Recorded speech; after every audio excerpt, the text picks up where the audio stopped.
Hello दोस्तों, कैसे आप लोग। मैं उम्मीद करता हूँ आप अच्छे होंगे और आपका पढ़ाई अच्छा चल रहा होगा।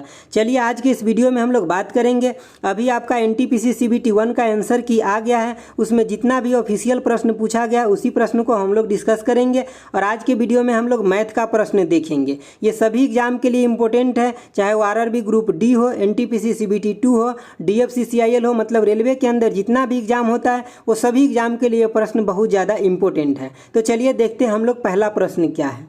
देखिए आपका पहला प्रश्न है, कह रहा है कि दिए गए आंकड़ों का, दिए गए जो आंकड़ा है उसका आपको माध्यिका निकालना है। ठीक है, माध्यिका, अगर इसको इंग्लिश में बोले तो क्या बोलते हैं, मीडियन बोलते हैं। ठीक है, देखिए एक्चुअली ये प्रश्न जो है ना, जिस भाषा में अटेम्प्ट किया गया स्टूडेंट के द्वारा उसी भाषा में, तो हम आपको दोनों भाषा में बता देंगे, आपको टेंशन लेने की जरूरत बिल्कुल नहीं है। देखिए एग्जाम में हमेशा 3 चीज़ पूछा जाता है आपको यहाँ से। एक तो आपको मीन पूछा जाता है, क्या पूछा जाता है, मीन। दूसरा क्या पूछा जाता है, तो मीडियन पूछा जाता है। और तीसरा आपका पूछा जाता है मोड। अगर हिंदी में बोले तो इसका मतलब होता है माध्य, इसका मतलब होता है माध्यिका, और इसका मतलब क्या होता है, मोड होता है। मीन बोले तो जितना भी आपको नंबर दिया गया उस सभी को आप जोड़ लीजिए और बटे में क्या कर दीजिए, तो जितना भी नंबर है उसके संख्या से डिवाइड कर दीजिए, मीन हो गया आपका।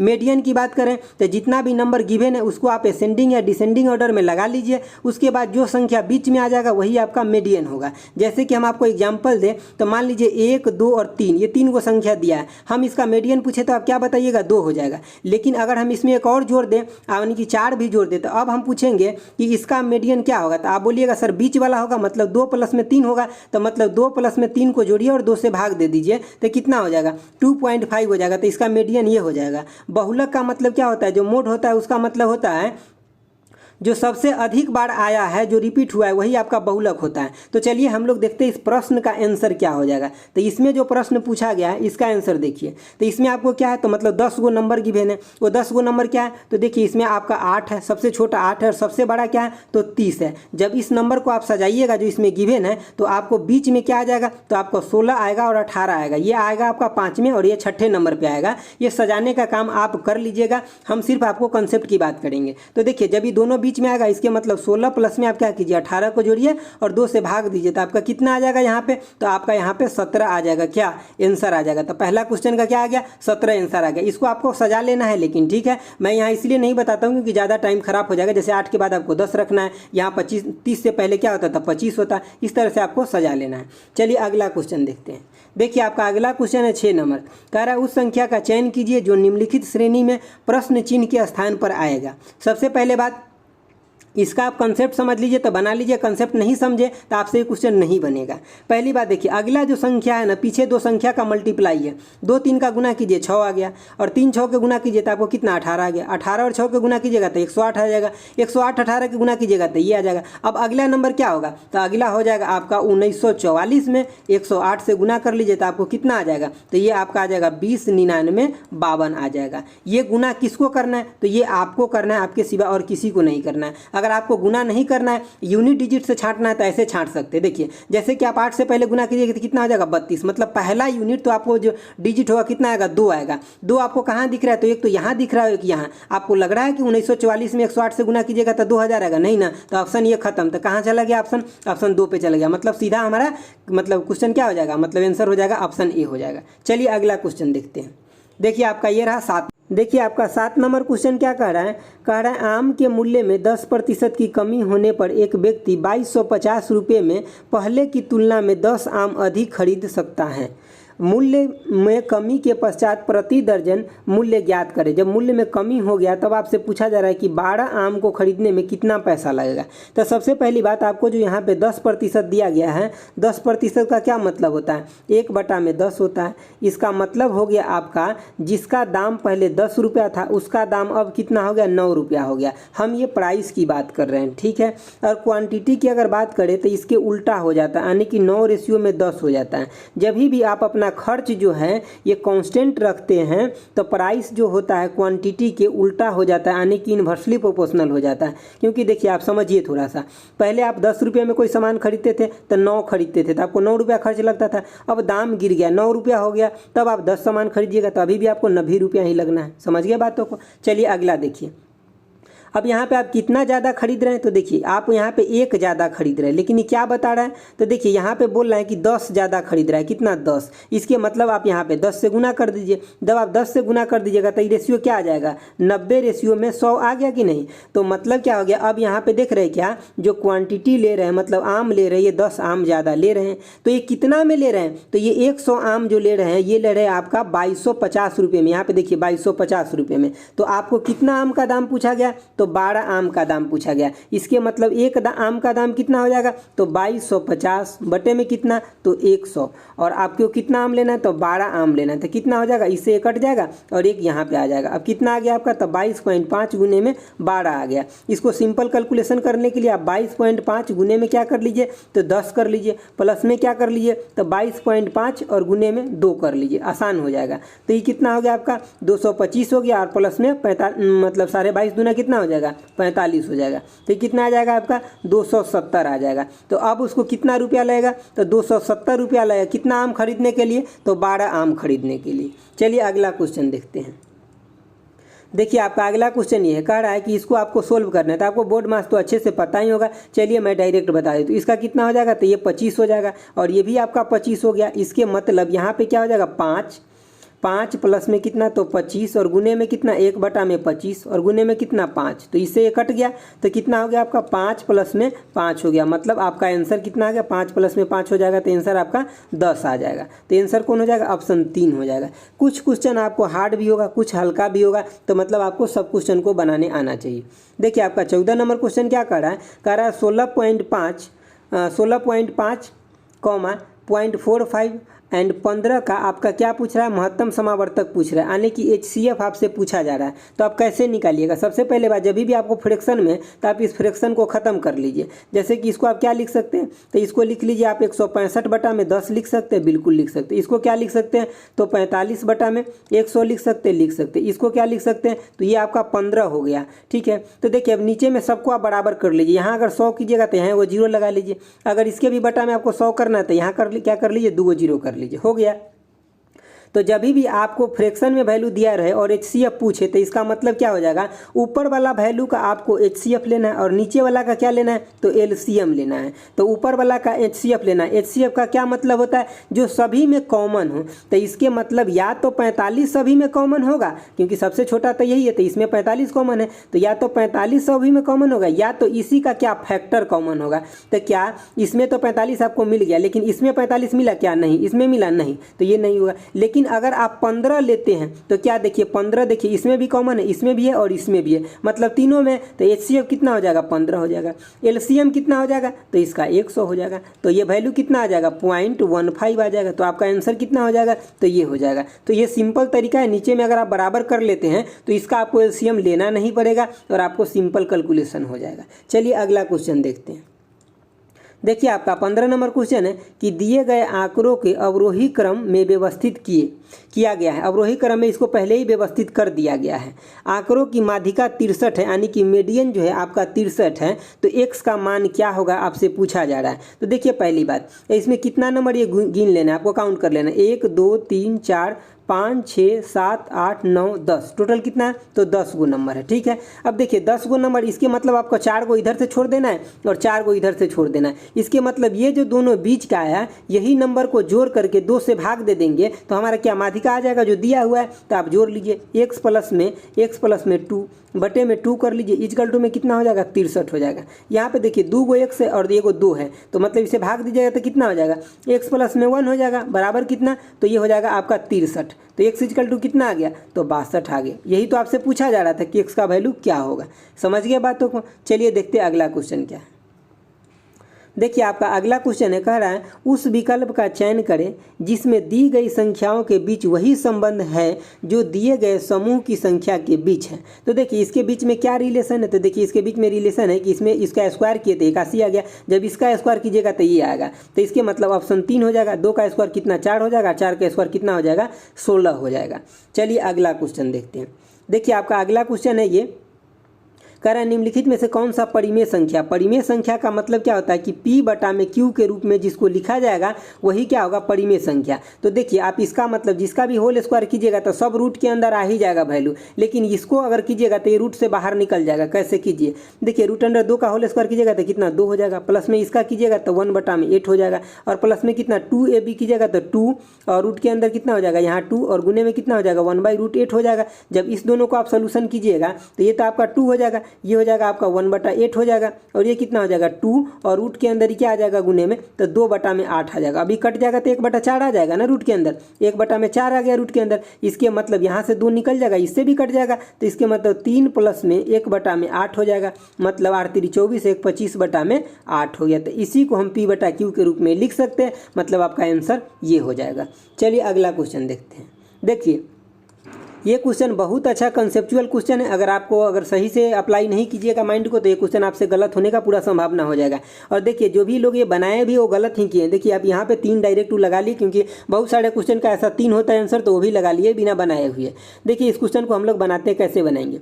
सबसे पहले बात है इसको हमको सिंप्लीफाई करना पड़ेगा। सिंप्लीफाई करेंगे तो मान लीजिए यहाँ पे हम इस इक्वेशन के लिए क्या लिखे, तो इसको हम लिख सकते हैं ना x/a, क्योंकि हमको इसी फॉर्मेट में पूछा हुआ है तो हम ये फॉर्मेट बना लेते हैं। x/a इक्वल टू क्या लिख सकते हैं, तो b माइनस सी लिख सकते हैं। उसी तरह से y बटे में b इक्वल टू में क्या लिख सकते हैं, तो ये लिख सकते हैं क्या, तो c माइनस ए लिख सकते हैं। उसी तरह से z बाई में c इक्वल टू में क्या लिख सकते हैं, तो इसको लिख सकते हैं a माइनस सी लिख सकते हैं। समझ गए बातों को। अब यहाँ ध्यान से देखिए, एक फार्मूला होता है, ये आपको 100% याद रहना चाहिए। वो फार्मूला क्या होता है, तो ए क्यू प्लस में बी क्यू प्लस में कितना, तो C cube minus 3ab equal to में कितना होता है, तो a प्लस में b प्लस में c, और इसके ब्रैकेट में यहाँ क्या होता है, मेरा इधर पेन नहीं चल रहा, मैं नीचे लिख देता हूँ, ठीक है। देखिए a स्क्वायर प्लस में कितना b स्क्वायर प्लस में c स्क्वायर, और माइनस ab माइनस में bc और माइनस में ca होता है, ठीक है। तो इसको आपको इसी के साथ ब्रैकेट में इसको ले लेना है। तो देखिए सबसे पहली बात है, यहाँ a प्लस बी प्लस सी का वैल्यू अगर दिया रहता है डायरेक्ट, आपको इसका वैल्यू अगर 0 दिया रहता है तो इसके मतलब A Q plus B Q plus में सी क्यू इक्वल टू आ जाता कितना, a प्लस में मतलब 3abc आ जाता, लेकिन इसका वैल्यू आपको दिया नहीं है, लेकिन यहाँ पे छुपा है वैल्यू। आप देखिए ध्यान से, आपको पता चल जाएगा। जब ही आप इन तीनों वैल्यू का ऐड कीजिएगा, इसको और इसको और इसको ऐड कीजिएगा, तो यहाँ पे देखिए आपका ई बी से मतलब ये b जो है आपका यहाँ पे कट जाएगा, मतलब यहाँ पे था ना, देखिए b माइनस सी था पहला में, दूसरा में क्या था c माइनस ए, और तीसरा में क्या था a माइनस बी था, यहाँ a माइनस बी है, ठीक है। तो इससे ये कट जाएगा, इससे ये और इससे ये कट गया। इसके मतलब ये तीनों को जोड़ने के बाद आपका वैल्यू 0 दिखाई दे रहा है। तो सिंपल बात है, ये वैल्यू आपका 0 हो गया। ये देखिए ये फार्मूला में कि ABC है, ये क्वेश्चन में का नहीं है, ठीक है। हम यहाँ पे आपको बता रहे हैं जस्ट फार्मूला के माध्यम से। तो यहाँ पे ये 0 हो गया, इसके मतलब direct A Q plus B Q plus C Q बराबर कितना हो जाएगा, 3abc हो जाएगा। तो देखिए ए क्यू प्लस में कितना बी क्यू प्लस में सी क्यू इजकल टू कितना हो जाएगा, तो 3abc हो जाएगा। और abc का वैल्यू आपका कितना है, तो देखिए आपका a ये हो गया, b ये हो गया, और c को हो गया ये हो गया। तो इसको आप गुना कर दिए तो 3, a क्या हो जाएगा, तो x बटा में a, b क्या हो जाएगा, तो y बटा में b, और c क्या हो जाएगा, तो z बटा में c हो जाएगा। तो 3xyz बटे में कितना हो जाएगा, ABC हो जाएगा। तो यही आपका क्या हो जाएगा, आंसर हो जाएगा, जो ऑप्शन नंबर 4 में गिवन है। चलिए देखते हैं अगला क्वेश्चन। दोस्तों आप मेरे साथ जुड़े रहिए, हम आपको सभी सेट कराएंगे और बहुत अच्छे से जितना भी क्वेश्चन हमसे कलेक्ट हो सकेगा। आप अपना भी क्वेश्चन हमारे पास भेज सकते हैं, टेलीग्राम का हम लिंक ओपन कर देंगे, वहाँ पर आप अपना शेयर कीजिए, हम सोल्यूशन करा के आपको अच्छे से देंगे सभी सब्जेक्ट का। देखिए 26 नंबर क्वेश्चन क्या है, कह रहा एक व्यक्ति ने 4% वार्षिक साधारण ब्याज की दर पर एक निश्चित राशि पर दी गई 8 वर्षों में प्राप्त ब्याज की राशि उधार दी गई राशि से कितना, तो 340 कम है। उधार दी गई राशि से 340 कम है। तो कह रहा है उधार दी गई राशि ज्ञात करे। तो सबसे पहली बात क्या है, जितना भी राशि उधार दिया गया था उससे 340 ये कम है। तो आपको देखिए यहाँ पे एक चीज़ का आपको ध्यान रखना पड़ेगा, साधारण ब्याज है मतलब सभी वर्ष में बराबर लगेगा। तो 4% एक वर्ष के लिए, तो 8% मतलब 8 वर्ष में कितना हो जाएगा, तो 8 चौक 32% हो जाएगा कि नहीं। तो जो भी मतलब पैसा दिया गया होगा उसके 32% जितना आएगा उसको और इस 340 को जोड़ देंगे तो उसके मूलधन के बराबर हो जाएगा। तो हम कहेंगे इस क्वेश्चन को कैसे बनाइए आप, तो बिल्कुल ऑप्शन के अकॉर्डिंग चलिए। देखिए जब ये आप मतलब इस 600 को अगर आप 32% निकालिएगा तो आपको ये वैल्यू कुछ नहीं दिखाई देगा, लेकिन जब ये आप 500 को यहाँ पे आप 32% अगर निकालिएगा यहाँ पे, तो देखिए जब ये इकट्ठ होगा तो ये कितना आ जाएगा, 160 आ गया कि नहीं आ गया। अब 160 ये हो गया और 340 ये हो गया, कितना हो गया 340 ये हो गया, तो आपको कितना दिखाई दे दिया, 500 दिखाई दे दिया है। तो ऐसे क्वेश्चन को आप ऑप्शन से करिएगा ना तो बहुत जल्दी कर लीजिएगा। देखिए यार दोस्तों, आपको आंसर सही बनाने से मतलब है, पीएचडी करने से कोई मतलब नहीं है। हम बहुत सारे ऐसा आपको क्वेश्चन बताएंगे ना कि आप टू द पॉइंट आंसर से कर लीजिएगा, प्रोसीजर का कोई ज़रूरत नहीं है, क्योंकि एग्जाम में आपका मोटिव होगा टाइम बचाना। तो देखिए 500 एक ऐसा राशि है जिसमें से आप क्या करिए कि 340 घटा लीजिएगा तो आपको 100 मतलब यहाँ पे 160 रुपये आपका क्या आ जाएगा, ब्याज आ जाएगा, 160 रुपये आपका ब्याज आ जाएगा। तो चलिए देखते हैं अगला क्वेश्चन। देखिए आपका 27 नंबर क्वेश्चन क्या है, कह रहा है ए और बी की आयु का अनुपात कितना है, तो 3 मतलब आय का अनुपात है, आयु नहीं आय का अनुपात है, कितना है तो 3:2 है। तो हम मान लेते हैं यहाँ पे क्या ए है और यहाँ पे बी है, आय का अनुपात कितना है तो 3:2 है, और उनके व्यय जो खर्च है उसका अनुपात कितना है तो 5 में कितना है 3 है। ठीक है, यदि प्रत्येक 2000 रुपये की बचत करता है तो उनकी आय का अंतर क्या होगा। तो हम मान लेते हैं इसको आय में हम x से गुना कर लेते हैं और खर्च में y से गुना कर लेते हैं। तो इसका अगर हम बात करें a का तो कितना बचत, 2000 का बचत है, इसके मतलब 3x ये कमाया और खर्च कितना कर लिया माइनस में 5y इक्वल टू कितना हो गया, तो यही तो है 2000 के बराबर। और अगर हम b की बात करें तो कितना हो जाए, ये a के लिए हो गया, b की अगर हम बात करें तो b कमाता कितना है तो 2x कमाता है और खर्च कितना करता है 3y इक्वल टू में कितना बचाता है तो 2000 ये भी बचाता है। इक्वेशन ये हो गया आपका पहला और ये हो गया आपका दूसरा। आप x का वैल्यू निकाल लीजिए, x का वैल्यू निकालें मतलब y को कट कर लीजिए, तो इसमें आप कितना 3 से गुना कर लीजिए और इसमें 5 से गुना कर लीजिए। चलिए हम थोड़ा सा क्वेश्चन को साइड में ले लेते हैं, उसके बाद जगह मिल जाएगा। देखिए तो आप यहाँ पे क्या कीजिए, इसमें आप 3 से गुना करिए, इसमें 5 से गुना करिए, 3 से गुना करिएगा तब कितना हो जाएगा 9x हो जाएगा और ये कितना हो जाएगा आपका तो 15y हो जाएगा इक्वल टू कितना तो 6000 ये आपका हो जाएगा। दूसरा इक्वेशन की बात करें तो 5 से गुना करिए तो 10x माइनस में कितना 15y इक्वल टू में कितना हो जाएगा तो ये हो जाएगा आपका 10,000 हो जाएगा। इस दोनों को आप देखिए यहाँ माइनस कर लीजिए, यहाँ प्लस और यहाँ माइनस, ये कट जाएगा तो आपको क्या बच गया यहाँ पे -x इक्वल टू कितना बच गया तो -4000 बच गया आपका। इसके मतलब x का वैल्यू कितना आ गया 4000 आ गया। अब भैया आप यहाँ पे देखिए दोनों का आपका क्या पूछ रहा है, मतलब आय में कितना का अंतर है, तो ए का आय कितना था तो 3x और बी का कितना था तो 2x था, तो मतलब क्या हो जाएगा x का आय में डिफरेंस है, तो यही बात से आपसे पूछा जा रहा है, तो कितना हो जाएगा 4000 आपका आंसर हो जाएगा, ऑप्शन बी हो जाएगा। ठीक है, चलिए देखते हैं अगला क्वेश्चन।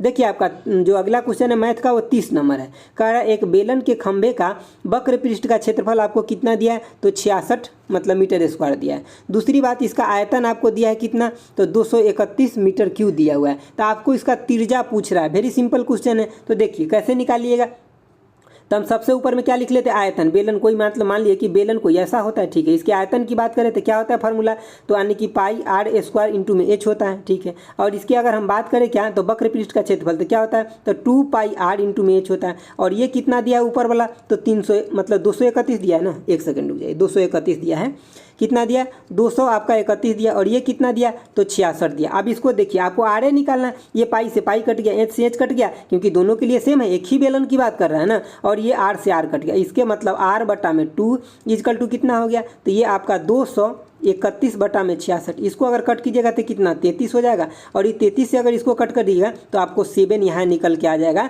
तो आपका आंसर ये हो जाएगा। तो वेरी सिंपल क्वेश्चन था ये। चलिए अगला क्वेश्चन देखते हैं। देखिए आपका 36 नंबर क्वेश्चन कह रहा है कि एक किले में 150 पुरुष के लिए 45 दिन की यानी कि रसद सामग्री मौजूद है, मतलब जो भी कुछ है देखिए सामग्री होगा, खाना होगा, कुछ भी बोल देगा आपको क्वेश्चन में, उससे आपको कोई मैटर नहीं है। आगे कह रहा है कि 10 दिन बाद 25 पुरुष किले से चले जाते हैं, 25 चले जाते हैं मतलब 125 और बच जाते हैं, तो बचे हुए रसद सामग्री समान मतलब जो है उसको समान दर से खपत किया जा रहा है। तो कह रहा है कि शेष जो पुरुष बच गए थे उसके लिए कितने दिन का वो भोजन चलेगा, ये आपसे पूछा जा रहा है। तो सबसे पहली बात किले में कितने पुरुष थे 150, कितने दिन के लिए था तो 45 दिन के लिए था, 10 पुरुष उसमें से चला गया, इसके मतलब 150 पुरुष जो है ये 10 दिन तक तो खाना खाया है चाहे काम किया है। ठीक है, अब देखिए अब कितना बच गया तो 125 बच गया, मतलब 25 चले गए, तो इसके लिए पूछा जा रहा है कितना दिन वो चलेगा, तो हम मान लेते क्या 1 दिन चलेगा।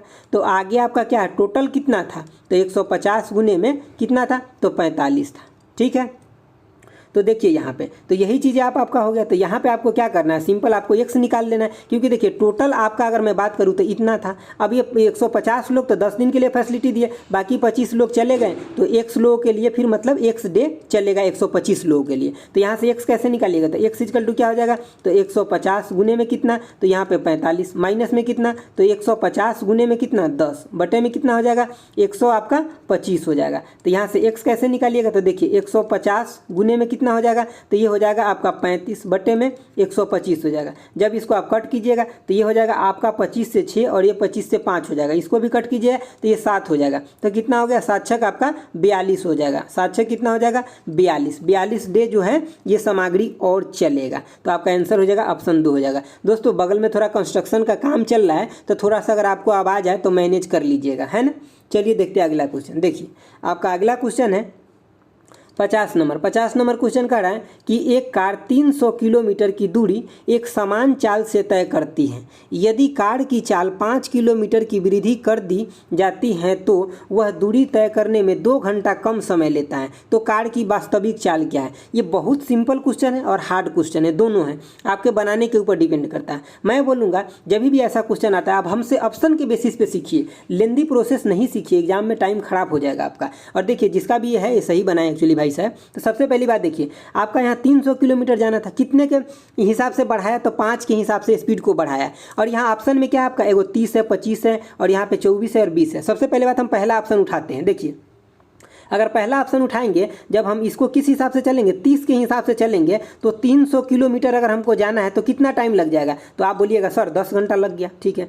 अब इसमें 10 आवर लग गया। अब अगर इसमें हम 5 बढ़ा लेते 35, तो अभी भी हमको 300 किलोमीटर जाना है। लेकिन जब ये 35 से भाग देंगे तो भैया ये कटिए नहीं रहा है, ये तो कहानी खत्म हो गया, ऑप्शन नहीं तो होगा ही नहीं।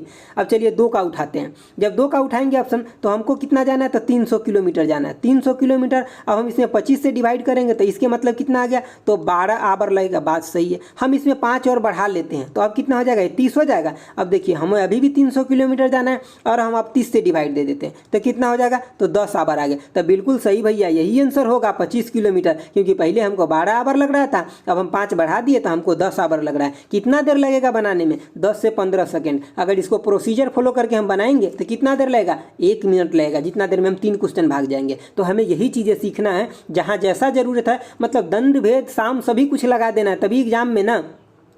देखिए दोस्त हम आपको एक चीज़ बताते हैं, एग्जाम में 70 नंबर लाना बहादुरी नहीं है, लेकिन 70.5 ला करके सिलेक्शन लेना ना बहादुरी है। और ये आपको 70.5 कैसे आएगा ना, कि इसी तरीके से आएगा जो आप 1-2 क्वेश्चन में टाइम अपना बचा लीजिएगा अच्छे से। आप मेरा बात मानिए और जो मैं कहता हूँ थोड़ा सा फॉलो करने का कोशिश कीजिए, क्योंकि जानते हैं ना जब सिलेक्शन का मेरिट लिस्ट आता है ना तो 0.5 1 नंबर 2 नंबर से ना हजारों में बच्चे छटते हैं। वो क्यों छट जाता है, क्योंकि ऐसे ही क्वेश्चन में वो टाइम खराब कर लेते हैं इस वजह से। और ऐसे क्वेश्चन में जो टाइम निकाल लेते हैं वो आगे क्वेश्चन को बहुत अच्छे से मतलब हैंडलिंग कर लेते हैं।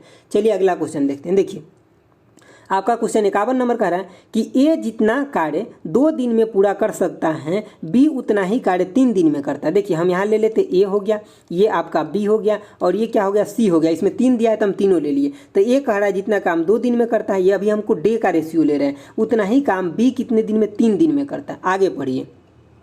आगे कह रहा है कि बी जितना काम 4 दिन में करता है, पूरा करता है, सी उतना ही कार्य को 5 दिन में करता है। सी 4 दिन में करता है तो बी मतलब बी अगर 4 दिन में करता है तो सी 5 दिन में करता है। समझ गए बातों को।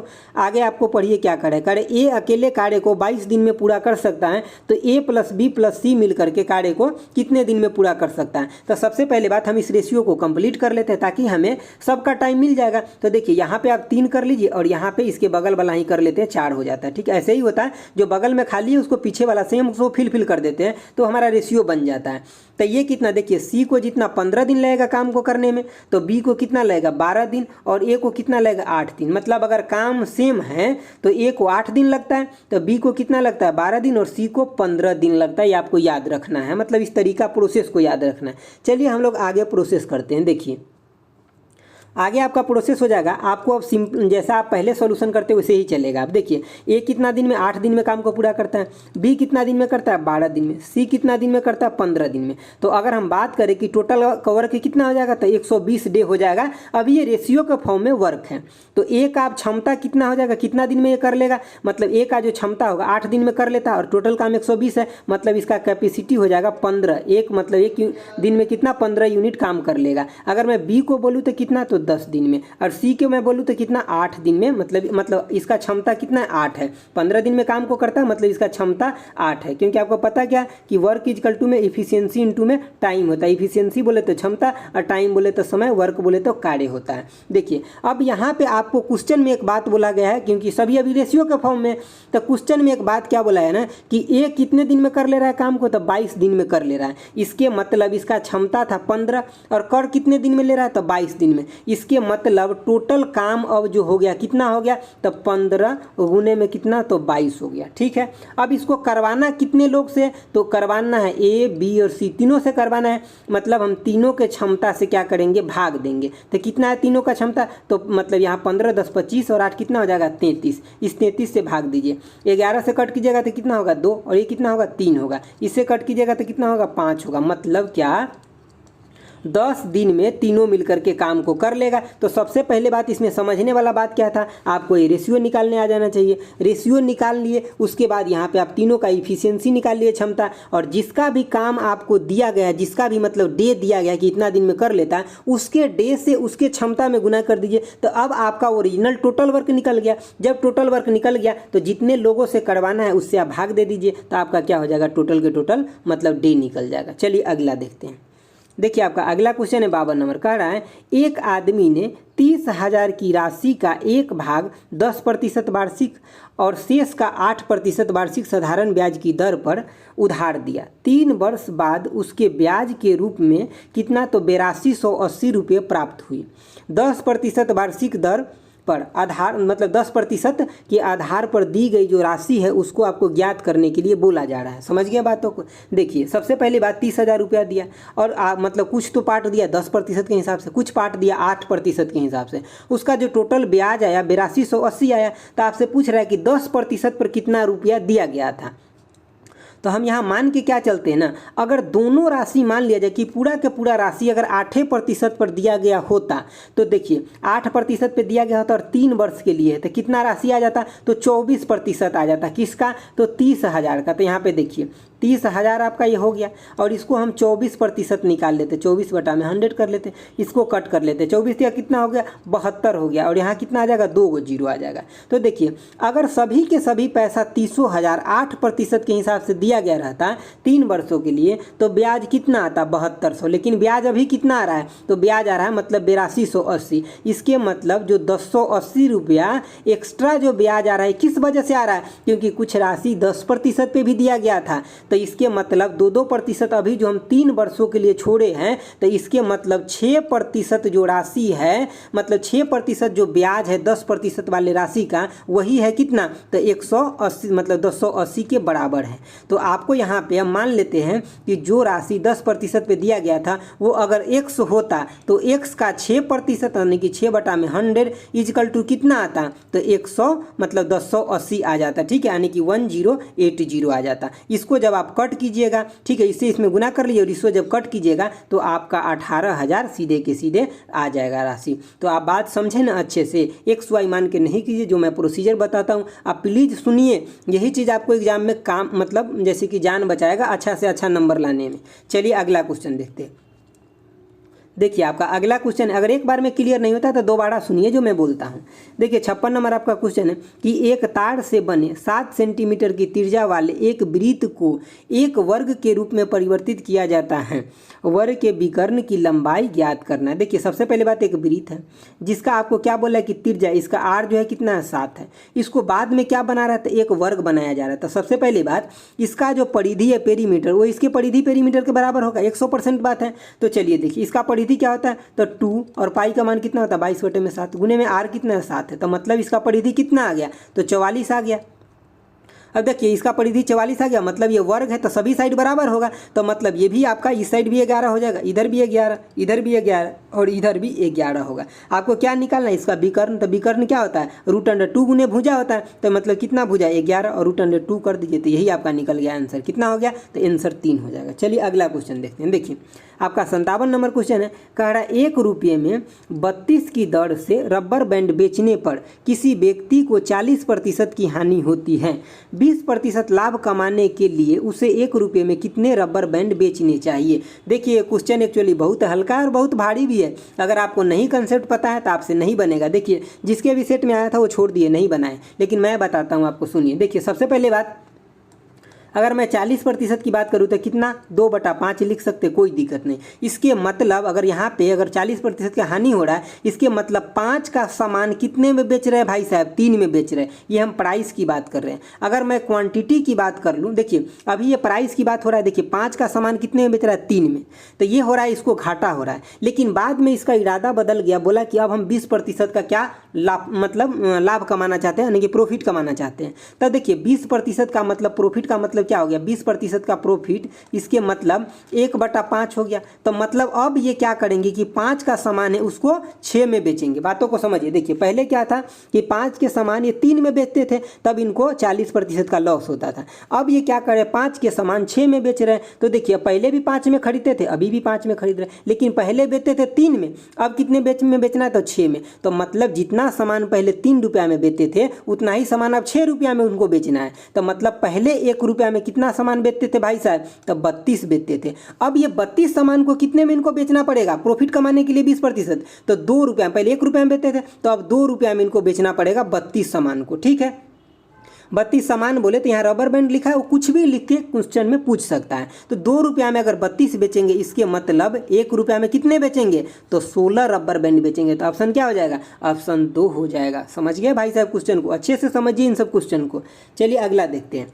देखिए आपका यहाँ जो क्वेश्चन पूछा गया है, x² = इतना, y² = इतना, z² = इतना, और ये सब क्वेश्चन है, ऐसे क्वेश्चन है कि जब तक आपको नहीं आता है, देखिए भाई साहब छोड़ दिए हैं, मैं बताता हूँ देखिए कैसे बनाएगा। इधर भी है, देखिए इसी क्वेश्चन में क्या कीजिए, इधर प्लस में x कर दीजिए और इधर में प्लस में x कर दीजिए, कर सकते हैं ना दोनों साइड। उसी तरह से इस इक्वेशन में क्या कीजिए ना, दूसरा नंबर, इसमें दोनों साइड में y जोड़ दीजिए, इसमें दोनों साइड में z जोड़ दीजिए। जब ये जोड़ दीजिएगा तो आपको यहाँ पे क्या दिखेगा, तब इधर यहाँ पे क्या कीजिए, x कॉमन ले लीजिए। जब x कॉमन लीजिए तो आपको 1 प्लस में x बचेगा यहाँ पे, और इस साइड में क्या बच गया, तो x प्लस में y और प्लस में z बच गया। उसी तरह से इक्वेशन 2 में क्या कीजिए, y कॉमन ले लीजिएगा, तो आपको 1 प्लस में y बच गया, इक्वल टू में कितना, x प्लस में y प्लस में z हो गया। उसी तरह से अगर तीसरा की बात कीजिएगा, z अब कॉमन लीजिएगा, दोनों साइड z जोड़े हुए हैं ना, तो z कॉमन लीजिएगा, तो यहाँ के वो 1 प्लस में z हो जाएगा, उसके इक्वल टू में क्या हो जाएगा, x प्लस में y प्लस में z हो जाएगा। अब यहाँ पे आप बारीकी से समझिए चीज़ों को।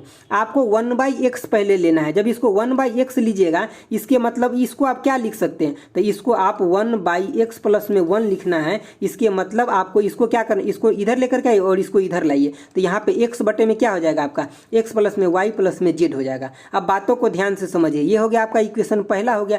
उसी तरह से जब यहाँ 1/y निकालिएगा तो आपको ये क्या आ जाएगा, y बटा में ये चीज़ें आ जाएगा। जब 1/z निकालिएगा तो z बटा में आपको ये चीज़ें आ जाएगा। चलिए हम थोड़ा सा इधर आपको पेज लेकर समझाते हैं। देखिए तो अब आप जब इसको जोड़िएगा, इस साइड को पूरा कर जोड़िएगा, तो आप इस साइड भी जोड़िएगा। इसके मतलब जब भी आप कैलकुलेशन कीजिएगा 1/1 प्लस में x प्लस में कितना, तो 1/1 प्लस में y प्लस में 1/1 प्लस में z, इसको जब ये जोड़िएगा तो आपको क्या आ जाएगा, x बटा में x प्लस में y प्लस में z, फिर से प्लस में क्या आ जाएगा, इसी साइड में अभी यहाँ पे हम कर रहे हैं। ठीक है, तो देखिए ये क्या आ जाएगा, y बटा में x प्लस में y प्लस में z हो जाएगा, और प्लस में क्या हो जाएगा, तो z बटा में x प्लस में y प्लस में z हो जाएगा। जब ये तीनों का आप एलसीएम लीजिएगा तो x प्लस में y प्लस में z हो जाएगा, और ऊपर में क्या, तो x प्लस में y प्लस में z हो जाएगा। इसको कट कीजिएगा तो 1 आ गया। कितना सिंपल क्वेश्चन था, लेकिन अगर ये चीज़ दिमाग नहीं लगाते तो नहीं बन पाएगा। चलिए अगला क्वेश्चन देखते हैं। देखिए ये तो आपका बहुत सिंपल है, इसमें तो मतलब आपको देख के ही पता लग जाएगा तो क्या बताना है इसमें। चलिए अगला क्वेश्चन देखिए आपका अगला क्वेश्चन है, ये बहुत कंसेप्चुअल क्वेश्चन है, आराम से देखिए। कह रहा है मान लीजिए कि किसी रेल मार्ग पर मतलब जो टेलीग्राफ है के खंभे के मतलब एक दूसरे के बीच का जो दूरी है 50 मीटर का है। ठीक है, कह रहा है कि जैसे कि देखते हैं ना कि जैसे कि आप मतलब रेल का पटरी देखे होइएगा तो वहाँ पे बहुत सारा बगल में खंभा लगा रहता है, पोल लगा रहता है, तो उसके बीच का जो दूरी बता रहा है कितना 50 मीटर का है। कह रहा है अगर कोई भी गाड़ी है जो 45 किलोमीटर पर आवर की चाल से चल रही है तो 4 घंटे में कितने खंभे पार कर जाएगा। जबकि आपको यहाँ पे इस बातों को ध्यान रखना, ब्रैकेट में क्या लिख देना है कि शुरुआती बिंदु और अंतिम बिंदु मतलब दोनों खंभे को शामिल करना है। तो देखिए सबसे पहली बात कितना किलोमीटर चलिए ये आपको निकालना है, तो 45 गुने में क्या कर लीजिए 4 कर लीजिए, तो कितना किलोमीटर हो गया, इसमें 1000 से गुना कर लीजिएगा तो आपको टोटल मीटर में आ गया। अब देखिए ये जितना भी मीटर होगा तो इसमें क्या कर लीजिए 50 से भाग दे दीजिए, 50 से भाग दीजिएगा मतलब इतना आपको खंभा पार कर जाएगा। तो देखिए इसको आप कट कर दिए, इसको भी कट कर दिए, तो कितना हो गया 20 हो गया। अब इसको जब गुना कीजिएगा ना तो कितना आ गया 3600 आ गया। लेकिन सावधान, देखिए पहली बात क्या है, इसमें 3600 आंसर है, बहुत लोग 3600 लगा दिए होंगे, कोई सोचने की बात नहीं। लेकिन यहाँ पे आपको 3601 कैसे हो रहा है देखिए, जैसे कि मान लिया पहला खंभा से दूसरा खंभा के बीच में गए तो ये 50 मीटर हुआ, इसी तरह से दूसरा से तीसरा के बीच में गए तो फिर से 50 मीटर हो गया। मतलब आप एक 50 मीटर पर एक खंभा आपको जो शुरू वाला खंभा है इसको भी आपको जोड़ना पड़ेगा, क्योंकि देखिए एक 50 के लिए आपको एक खंभा ये हो गया, लेकिन एक खंभा तो पीछे वाला भी जुड़ेगा ना, उसी तरह से 2 के लिए 3 हो जाएगा, 3 के लिए 4 हो जाएगा, उसी तरह से जब 3600 के लिए क्या हो जाएगा 3601 हो जाएगा, 3600 नहीं रह जाएगा। जब इस पूरा डिस्टेंस को कवर करेंगे तो शुरू वाला खंभा को हमें जोड़ना पड़ेगा, तो ये कितना हो जाएगा 3601 हो जाएगा। चलिए अगला क्वेश्चन देखते हैं। देखिए आपका अगला क्वेश्चन है 69 नंबर। क्या कह रहा है कि किसी षष्टभुज के अंतः कोणों के मापों का योग पूछ रहा है। तो देखिए अंतः कोणों के लिए सिंपल फार्मूला आपको याद रखना है, n-2 गुने में कितना होता है 180 होता है। ये टोटल अंतः कोणों का योग देता है। n क्या है तो नंबर ऑफ भुजा, साइड, जो भी बोलना है बोलिए। तो यहाँ षष्टभुज आता है, आप 6 डाल दीजिए, जब यहाँ 6 डालिएगा n के वैल्यू तो क्या हो जाएगा ये 4 गुने में 180 हो जाएगा, मतलब 18 तो कितना हो जाएगा 72 हो जाएगा। लेकिन यही में अगर आपको पूछ लेता प्रत्येक कोण का मान कितना होगा तो आप क्या करते इस टोटल में n से यहाँ पे भाग दे देते तो प्रत्येक कोण का मान हो जाता, मतलब यहाँ पे भी आप 6 से भाग दे देते तो ये प्रत्येक कोण का मान निकल के आ जाता। चलिए अगला क्वेश्चन देखते हैं। देखिए आपका अगला क्वेश्चन है, कह रहा है एक पेड़ हवा से इसकी जड़ से कुछ ऊंचाई से मतलब टूट गया है। ठीक है, कुछ ऊंचाई से टूट गया, जब वो टूट करके गिर गया तो उसका गिरा हुआ जो हिस्सा है उसका लंबाई है 10 मीटर है। ठीक है, और वो कितने दूर पर गिरा है तो वो जड़ से 6 मीटर की दूरी पर मतलब स्पर्श कर रहा है। तो आपसे पूछ रहा है पेड़ की ऊंचाई कितना होगा। सबसे पहले बात यहाँ पे देख लीजिए, मान लीजिए कि ये कोई पेड़ था पहले, ठीक था। अब देखिए ये क्या हुआ कि ये 6 मतलब मीटर आगे जा करके यहाँ से ये टूट गया हवा की वजह से और ये ऐसे गिर गया। अब ये कह रहा है कि जो टूट के गिरा ना तो ये कितना है 10 मीटर, मतलब ये 10 मीटर था। पूरा पेड़ का ऊंचाई आपसे पूछ रहा है तो आपको सिंपल नहीं पता चल रहा है, ये 90 डिग्री का एंगल तो है ही है। पेड़ जो होता है जमीन पे 90 डिग्री का एंगल ही कंसिडर किया जाता है। आप ये मत सोचिएगा सर पेड़ तो नीचे में भी लगा रहता है, तो अपना दिमाग इसमें एक्स्ट्रा नहीं लगाना है। अब यहाँ पे अगर थोड़ा भी देखिएगा तो ट्रिपलेट बन रहा है, ये आपका 10 है, ये 6 है, तो ये कितना हो जाएगा 8 हो जाएगा। कितना देर लगा आंसर निकालने में, 10 प्लस में 8 को जोड़िए कितना हो गया 18 हो गया, मतलब 5 सेकेंड में आप आंसर बना लीजिएगा। लेकिन आपको ये चीज़ें पता होना चाहिए। चलिए अगला क्वेश्चन देखते हैं। देखिए आपका अगला क्वेश्चन है कि किसी वस्तु के 1/3 भाग को 15% लाभ पर, 1/4 भाग को 20% के लाभ पर और शेष को 24% के लाभ पे बेचा जाता है। कुल अर्जित लाभ जो है 62 है। तो वस्तु का मूल्य ज्ञात करने के लिए आपको, वस्तु का क्रय मूल्य ज्ञात करने के लिए आपको बोला जा रहा है। सबसे पहले बात देखिए, हम मान लेते हैं कि यहाँ पे नीचे में 3 है, यहाँ पे 4 है, तो हम इसका एलसीएम ले लेते हैं तो कितना हो जाएगा 12। हम मान लेते हैं टोटल वस्तु कितना है 12 है। ठीक है, तो 12 मान लिए। इसको पहला को जो मतलब 1/, में अब इसका 3 ले लेते हैं तो कितना हो जाएगा 4 हो जाएगा। इस 4 को कितने पे बेचा गया तो इसको 15% प्रॉफिट पे, 15% का प्रॉफिट, इसके मतलब 0.6 हो जाएगा। दूसरा आप जो 12 का 1/4 वस्तु कितना हो जाएगा तो ये हो जाएगा आपका वस्तु कितना हो जाएगा तो 4 हो जाएगा। ठीक है, 4 से इसको कट करेंगे 3 हो जाएगा, वस्तु कितना हो जाएगा 3 हो जाएगा। इसको कितने प्रतिशत पे बेचा जा रहा है प्रॉफिट पे तो 20% पे। 20% का मतलब हो गया यहाँ पे 60 हो जाएगा, मतलब 0.6 रुपया इसको यहाँ से आ गया। अब वस्तु कितना बच गया, यहाँ आप 4 बेच लिए, यहाँ 3 बेच लिए, आपको टोटल 12 था, मतलब 5 अभी बचा हुआ है। इसको किस पे बेचना है तो 24% के लाभ पे, तो गुने में कर दीजिए 24%। इसका मतलब है कितना आ गया 24% करिएगा तो 1.2 आ गया। इसके मतलब अगर टोटल था आपका कितना 12 तो आपको यहाँ पे कितना आ रहा है तो यहाँ पे आपका आ रहा है 2.4 रुपीज़ आ रहा है। ठीक है, 2.4 रुपीज़ आ रहा है। तो आपसे पूछ रहा है अगर टोटल क्रय मूल्य अगर आप 12 मान लिए हैं तो आपको कितना आ रहा है प्रॉफिट तो 2.4 रुपया आ रहा है। लेकिन यहाँ पे टोटल क्रय मूल्य मतलब टोटल जो प्रॉफिट है ये 2.4 नहीं है, कितना है तो 62 है। तो इसी को आप 62 बना लीजिए, सिर्फ आपका काम हो जाएगा। देखिए यहाँ पे आप क्या कीजिए, जैसे कि आप इसको 12 माने थे और तो इसको प्रॉफिट आपको कितना आया, मतलब जो भी मतलब आपको क्वेश्चन में प्रोसीजर कह रहा था उसके हिसाब से आपको 12 रुपया पे प्रॉफिट आ रहा है, 2.4 का आ रहा है, लेकिन ये 2.4 नहीं, कितना है, तो ये है आपका 62। इसको 62 करने के लिए आप क्या कीजिएगा, तो इसको आप कर लीजिए 62 बटा में 2.4 कर लीजिए। तो सिमिलरली आप यहाँ पे भी कर लीजिए, क्या कर लीजिए, 12 गुने में कितना, तो 62 बटे में कितना, 2.4 कर लीजिए। जब इससे आप कट कीजिएगा, जब मान लीजिए कि यहाँ से इसको हटा लीजिए तो ऊपर में 10 आ गया, तो इसको कट कीजिए तो कितना हो जाएगा, 2 हो जाएगा। और कितना आ गया, 620 बटा में कितना हो गया, 2 हो गया। इसके मतलब 310 आपका आ गया। समझ गए बातों को, तो आंसर क्या हो जाएगा, ए हो जाएगा। चलिए अगला प्रश्न देखते हैं। देखिए आपका अगला प्रश्न है, वह बड़ी से बड़ी संख्या ज्ञात कीजिए जिससे 285 और 1249 से विभाजित करने पर क्रमशः आपके 9 और 7 शेष आना चाहिए। समझ गए बातों को। तो देखिए आपका मर्जी है क्वेश्चन को कैसे बनाते हैं। मैं बोलूँगा किसी चीज़ का जरूरत नहीं है, ऑप्शन ए उठाइए, बी उठाइए, तुरंत 10 सेकंड के अंदर आंसर निकालिए और टिक लगाइए और सही क्वेश्चन कैलकुलेशन कीजिए। देखिए सबसे पहले बात क्या है, आपको किसमें भाग देना है, तो मतलब 285 में। अब जब भी आप मतलब 140 से भाग दीजिएगा तो आपको शेष कितना बच रहा है, 5। चल हट, ऑप्शन ए नहीं होगा, काम खत्म। ऑप्शन 2 को उठाइए, 2 से जब ये इसमें भाग दिए तो आपको 9 आ गया, मतलब ये हो सकता है। इसी से जब इसमें भी भाग दिए तो आपको 7 भी आ गया, मतलब ऑप्शन हो गया, कहानी खत्म। जब 130 से ऐसे भी देते हैं तो 130 दूना कितना, 260 होता है, कभी आ ही नहीं सकता 9, ये भी खत्म। ये तो ऐसे ही 141 है, कोनो मतलब ही नहीं बनता, खत्म। अब कितना देर में ऑप्शन हम छाट लिया, 5 सेकंड में। यही प्रोसीजर आपको भी अपनाना है, कहाँ, तो एग्जाम के अंदर। चलिए अगला क्वेश्चन देखते हैं। देखिए कह रहा है कि वह छोटी से छोटी पूर्ण, देखिए जो क्वेश्चन पूछा जाता है ना एग्जाम में, 20% ऐसे क्वेश्चन होता है जो आप एकदम शॉर्ट मेथड से बना सकते हैं और अपना टाइम बचा सकते हैं। देखिए आगे कह रहा है, वह छोटी से छोटी पूर्ण वर्ग संख्या ज्ञात कीजिए जिनका एक गुणनखंड इतना है। एक गुणनखंड कितना है, 3675 दे रहा है। देखिए 3600 कितना, 75। भैया अगर एक गुणनखंड इतना है, इसके मतलब आंसर जो भी होगा सब इसके मल्टीप्लीकेशन में होगा, होगा कि नहीं होगा। तो चलिए हम इसमें 1 से गुना करके देखते हैं, तो क्या कोई बन रहा है, नहीं। 2 से गुना कर रहे हैं तो कितना आ जाएगा, 7200 के आसपास, नहीं बन रहा। लेकिन 3 से देखते हैं, अरे 300 तो तुरंत आ गया, कितना, 5 या 15, 7 21, और कितना 22 के 2 आ गया, हाथ में 2 बच गया आपके पास, 6 18, 2 20 के 0 आपके पास 2 बच गया, और 3 3 9 2 11 हो जाएगा। अरे आंसर तो आ गया 20, एकदम तुरंत आ गया, कोई चक्कर नहीं है, ज़्यादा घन चक्कर नहीं लगाना है क्वेश्चन में। चलिए अगला देखते हैं। देखिए आपका 80 नंबर क्वेश्चन क्या कर रहा है, यदि किसी बेलन की त्रिज्या 2 गुना कर दी जाती है, इसकी ऊंचाई आधी कर दी जाती है, तो इस प्रकार बने बेलन के आयतन जो इस प्रकार जो बना बेलन है उसका आयतन और मूल आयतन के आपको अनुपात मतलब बताना है। अब यहाँ थोड़ा भी मिस्टेक किए तो आप गए।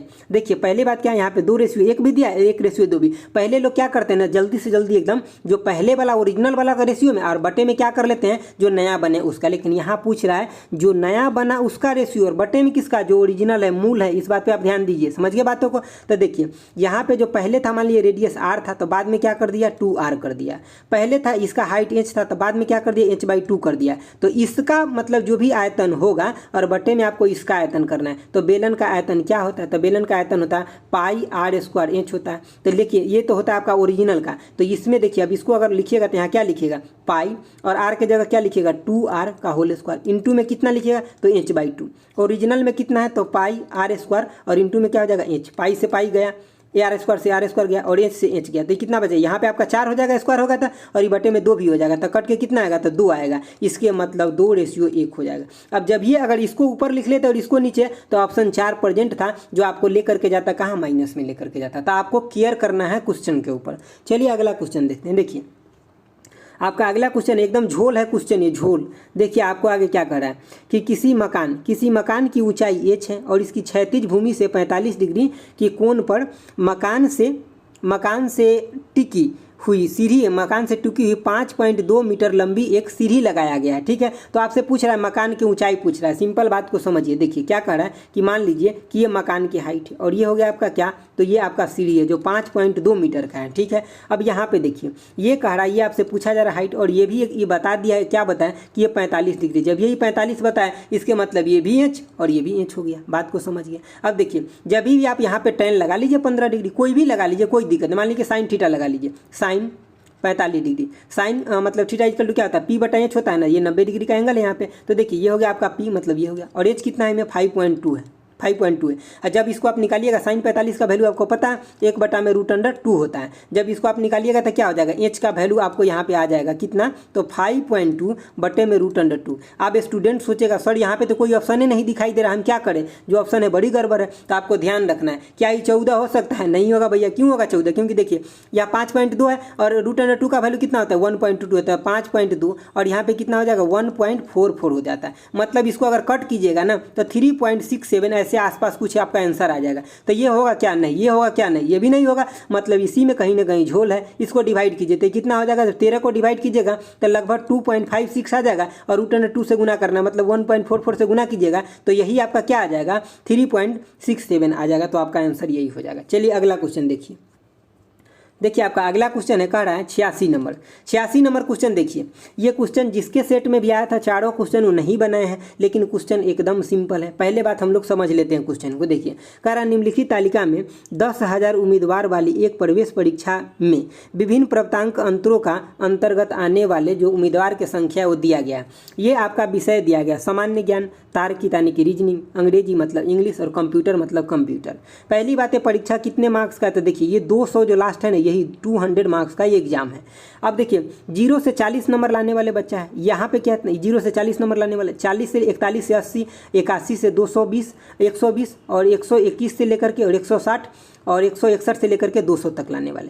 पहला प्रश्न पढ़िए क्या कह रहा है, कह रहा दी गई तालिका के अनुसार कितने प्रतिशत उम्मीदवार ने सामान्य ज्ञान में 20% से कम अंक प्राप्त किए। 20% से कम। अब यहाँ पे बात को समझिए, 200 का 20% कितना होगा, तो 200 आपका हो गया। तो 200 का 20% अगर निकालिएगा तो 20/100, इसके मतलब अगर इसको आप कट कीजिएगा तो 40 हो गया। मतलब 40 अंक से कम प्राप्त करने वाले विद्यार्थी, मतलब क्या 0 से 40 के बीच में। और किस विषय में, सामान्य ज्ञान में। तो कौन सा विद्यार्थी, यही तो है आपका 2219। तो क्या कर दीजिए 2200 आप 19 कर लीजिए। कितने विद्यार्थी में से लाएं, तो 10,000 विद्यार्थी। ये बात आपको ध्यान रखना है, ठीक है। और इसको परसेंटेज में करना है, मतलब 100 से गुना कर, इसको आप कट कर दीजिए तो कितना आ जाएगा 22.19 आ गया। कितना देर का खेल था, 10 से 15 सेकंड, लेकिन आपको समझना पड़ेगा इन बातों को। चलिए अगला क्वेश्चन देखते हैं। अब ये क्वेश्चन सेम है, इस पे 4 क्वेश्चन है, चारों को देख लेते हैं। देखिए इसमें पूछ रहा है कि तार्किक के मूल्यांकन हेतु उम्मीदवार को अंग्रेजी में कट ऑफ अंकों से अधिक मतलब होना चाहिए। देखिए बहुत सारे एग्जाम में ऐसा होता है ना कि 2 परीक्षा होता है, तो उसमें कहता है अगर इस परीक्षा में, पहला परीक्षा में आपको इतना प्रतिशत से अधिक अंक होगा तभी आपका दूसरा पेपर चेक होगा, तो उसी पर यह आधारित है। तो अंग्रेजी में जिसका 40% से ऊपर प्रश्न होगा ना, मतलब 40% से ऊपर जिसका मार्क्स होगा, उसी का तार्किक में यानी कि जो रीजनिंग है उसमें उसका पुस्तिका चेक होगा। तो पूछ रहा है कि मतलब रीजनिंग में कितने लोगों का जो है मूल्यांकन किया जाएगा, मतलब कितने लोगों का पुस्तिका चेक होगा। तो सबसे पहले बात आपको कहाँ जाना है, तो अंग्रेजी पे जाना है। अंग्रेजी पे जाइए। कितना लोग है 40% से ऊपर वाले, तो आपको यहाँ देखिए 40% से ऊपर मतलब 81 से ऊपर नंबर होना चाहिए। यहाँ प्रतिशत में बोला गया और 200 नंबर का एग्जाम है, मतलब 40% से ऊपर मतलब 80 नंबर से ऊपर होना चाहिए। तो देखिए आपको ये हो जाएगा, ये हो जाएगा और ये हो जाएगा। ये अंग्रेजी में हो गया। लेकिन आपको पूछ रहा है किसमें, रीजनिंग में। तो रीजनिंग में किसका किसका कॉपी चेक होगा, तो ये जो 2954 है इसका कॉपी चेक होगा, 3569 है इसका भी होगा और 218 है इसका भी होगा। तो जब आप इस तीनों को चेक कीजिए, मतलब जोड़िएगा, तो इसी लोग का कॉपी चेक होगा। तो इसको जोड़िएगा तो आपको आ जाएगा 7191 आ जाएगा। तो इसका आंसर कौन हो जाएगा, 2 हो जाएगा। चलिए अगला क्वेश्चन देखते हैं। देखिए आपका अगला क्वेश्चन है, सेम ही क्वेश्चन है। यहाँ पे देखिए कह रहा है कि दिए गए सभी विषयों में 80% से अधिक प्राप्त करने वाले उम्मीदवारों की संख्या। तो 80% से अधिक मतलब क्या, 160 नंबर से ज़्यादा होना चाहिए। तो ये हो जाएगा, एक ये हो जाएगा, ये और ये और ये चारों को अगर आप जोड़ते हैं तो कितना हो जाएगा, आपको ये चीज़ें आ जाएगा। सिंपल क्वेश्चन है। चलिए अगला देखते हैं। देखिए आपका अगला है क्या, देखिए अब यहाँ पे डाटा इनसफिशिएंट होगा, आंसर क्यों मैं बताता हूँ। देखिए क्या कर रहा है कि यदि प्रत्येक विषय के लिए कट ऑफ अगर 40 है, प्रत्येक विषय के लिए कितना है कट ऑफ, तो 40 है, तो कितने उम्मीदवार ने सभी विषयों में कट ऑफ अंक से अधिक प्राप्त किए थे। देखिए अब यहाँ पे आप डिफाइंड नहीं कर सकते हैं, क्योंकि देखिए हो सकता है कि जो उम्मीदवार सामान्य ज्ञान में कट ऑफ से अधिक ले आया है लेकिन वो तार्किक में ना लाया हो, अंग्रेजी में ना लाया हो, या तो कोई अंग्रेजी में ले आया है तो सामान्य ज्ञान में ना लाया हो। तो यहाँ पे आप कैसे एग्जैक्ट बता बताइएगा कि सभी विषय में कितने विद्यार्थी लाया, नहीं ना बता सकते। अगर एक पार्टिकुलर में पूछा होता तब आप बता देते, लेकिन सभी में पूछा तो आप नहीं बता सकते। तो ऑप्शन कौन हो जाएगा, ये हो जाएगा। चलिए अगला क्वेश्चन देखते हैं दोस्तों, आपका यही था, ठीक है। तो दोस्तों आपको कैसा लगा बताइएगा हमें जरूर। हम सोच रहे हैं कि आपको अगर सपोर्ट आपका रहा ना तो जितना भी कलेक्शन हमारे पास क्वेश्चन का आ जाएगा वो सभी हम दे देंगे आपको, और हम साइंस भी देंगे आपको, रीजनिंग भी देंगे, मैथ भी देंगे, सभी सब्जेक्ट को हम आपको अच्छे से देंगे। बस आपका एक ही काम करना है आपको कि मेरे साथ जुड़े रहिए और थोड़ा सा शेयर और लाइक जरूर आप कीजिए, क्योंकि आपके लिए बहुत अच्छा मैं मेहनत कर रहा हूँ, तो इससे आपको पक्का बेनिफिट मिलेगा, ठीक है। तो आप दोस्तों के साथ शेयर कीजिए, और आपके पास भी अगर क्वेश्चन है तो मेरे टेलीग्राम पे सेंड कीजिए, हम आपको उसको अच्छा से अच्छा सॉल्यूशन प्रोवाइड कराएंगे। तो आज के लिए इतना ही रखते हैं। Thanks for watching. Okay bye. जय हिंद दोस्तों।